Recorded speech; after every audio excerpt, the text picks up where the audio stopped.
É a primeira vez em muito tempo que muito filme de anime tá sendo lançado com frequência e que tá vindo pro cinema aqui no Brasil. E o melhor é que esses filmes normalmente são filmes canônicos, o que é de certa forma novo e a gente não tinha muito conteúdo desse tipo antes aqui no Brasil. Não só no Brasil, mas acho que na indústria de animes no geral. Então hoje eu quero falar dessa mudança de chave que a gente teve na indústria japonesa de produção de filmes de anime e esse impacto aqui no Brasil também e listar alguns desses filmes. Vou começar com o causador, acho que dessa mudança de chave, que foi o filme de Kimetsu no Yaiba Mugen Train, que acho que foi um filme de 2020 ou 2021, não, acho que foi 2021. Esse filme, ele meio que ele tem um formato de filme, mas ele, na verdade, é um compilado de episódios, né? Pelo menos lá ali os primeiros episódios da temporada de Kimetsu. E a mesma coisa foi repetida nos outros filmes que vieram depois de Kimetsu. E essa foi uma fórmula que foi repetida pela equipe de produção porque funcionou muito lá no Japão. Funcionou tanto que a maior bilheteria do Japão de filme é desse filme aí de Kimetsu. Eu acho que os outros dois não conseguiram bater esse, porque esse aí foi assim, estrondoso. Tudo bem que teve uma questãozinha que foi a pandemia. Então, assim, como foi um dos primeiros filmes pós-pandemia, meio que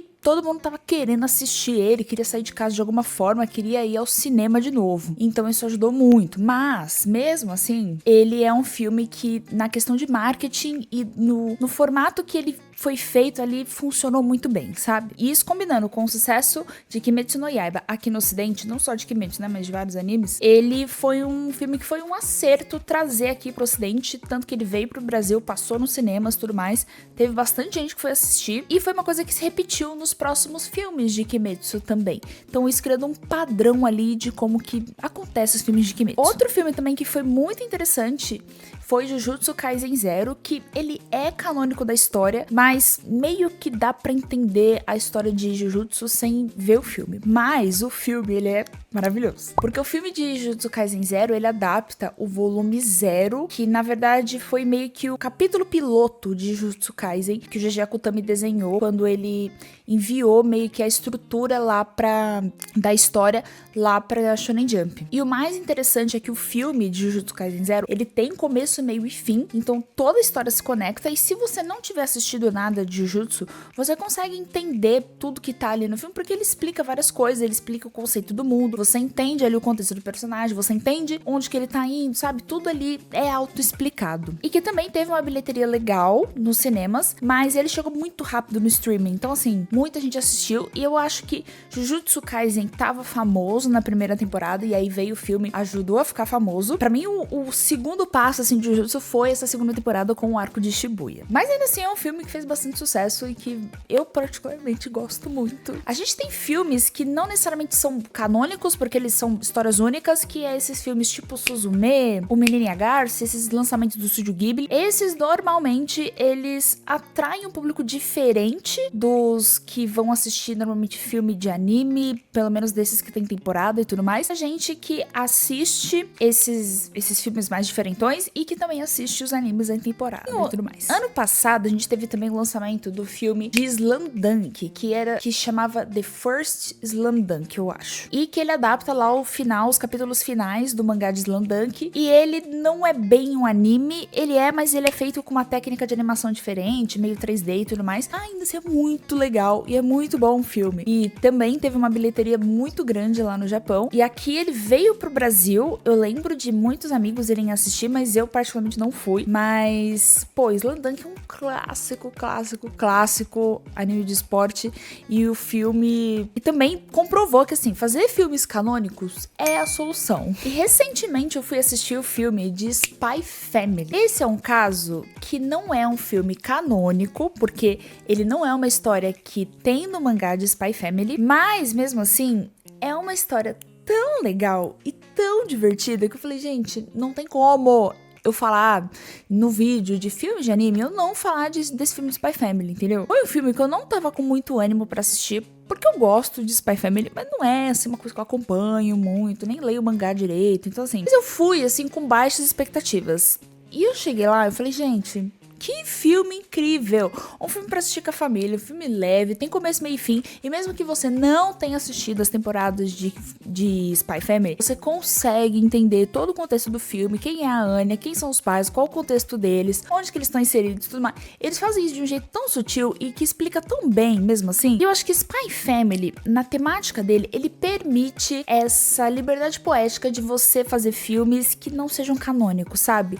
Porque não que não tenha história e tudo mais, tem história, é muito legal, muito interessante. Só que ele, por ser mais divertido, mais fofinho, ter essa liberdade, a gente consegue expandir um pouquinho mais ali o universo. Inclusive saiu bem recente do cinema, então acredito que logo menos vai estar disponível lá na Crunchyroll pra gente assistir. E agora, em 2024, vai lançar o filme canônico também de Haikyuu, A Batalha do Lixão, que vai estrear, pelo menos aqui na data desse vídeo, no dia 30 de maio. Eu ainda não assisti esse filme na data que eu tô postando esse vídeo, mas depois eu venho falar dele em específico. Porque esse é um filme que eu tô esperando há bastante tempo, porque assim, o anime de Haikyuu não acontece assim há muito tempo, porque a Production ID tinha esquecido que Haikyuu existe. Tem bastante coisa pra adaptar ainda depois de onde acabou lá o anime. E a Production ID tinha falado que iam ser 2 filmes pra contar essa história final. Então, eu acredito que vai ser a Batalha do Lixão e depois vai ter um Haikyuu The Final, alguma coisa desse sentido.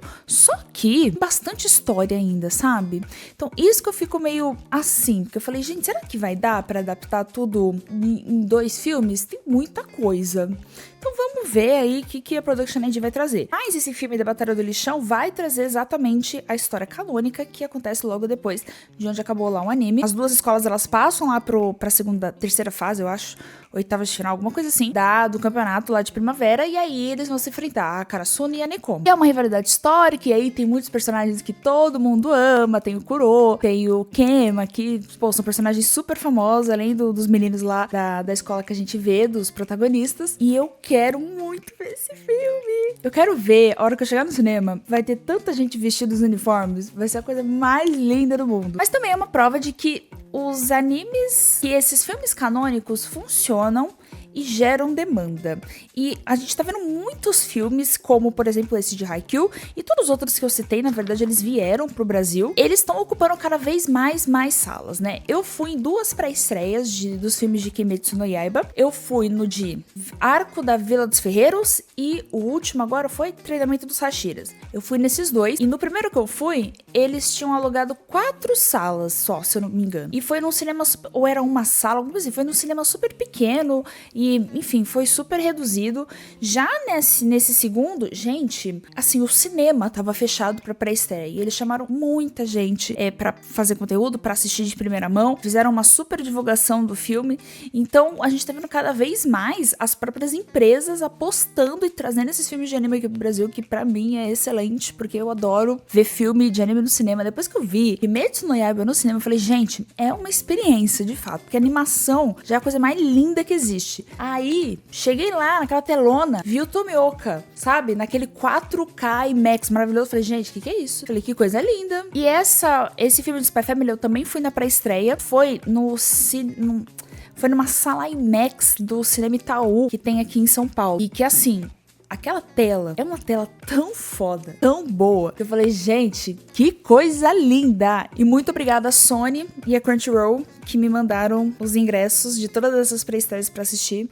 Muito, muito, muito obrigada. Antigamente a gente tinha outros filmes, né, dos animes, tanto tem, né, lança com frequência, assim, os novos filmes de One Piece, lança bastante. Tem muito filme de Naruto, tem alguns filmes de Bleach, eu acho também. Desses animes mais antigos tem, só que muitos eram filmes que não são canônicos, né? Eu acho que quase, se eu não me engano, de Naruto eu acho que nenhum é canônico. De One Piece, eu não sou especialista de One Piece, né? Mas, pelo que me falam, nenhum filme é canônico também. Então, fica um pouco difícil, assim, né? Da gente ter... A gente não tinha nem esse parâmetro pra entender se um filme canônico, ele funcionaria ou não. E se teria demanda ou não. Porque, na teoria, uma pequena parcela das pessoas que assistem o anime vão assistir com antecedência esse conteúdo, porque, enfim, são conteúdo distribuído em cinema, etc., gera demanda, né? Pra querer assistir, né? Pra querer ver, pra querer consumir, né? Antes, tipo, essa obra em específico. Antigamente também a gente teve o filme de Evangelion, né? Alguns filmes de Evangelion, mas Evangelion era um anime original. Então, eu meio que não vou contar como... Dá pra contar como filme canônico, mas assim, eles não são baseados em mangá nem nada, né? Então, eles são filmes originais, porque o anime já é uma história original, né? Então, meio que tudo ali vira um bololô de coisas pra você assistir, pra entender a história inteira de Evangelho. Dá pra considerar, assim, de certa forma. Enfim, tô muito empolgada com essa nova leva de filmes de anime chegando no Brasil. Eu quero que cada vez mais filmes cheguem aqui, porque eu vou assistir. E eu vou nas pré-estreias, mas eu também compro ingresso e vou depois, viu? Então, eu também colaboro aí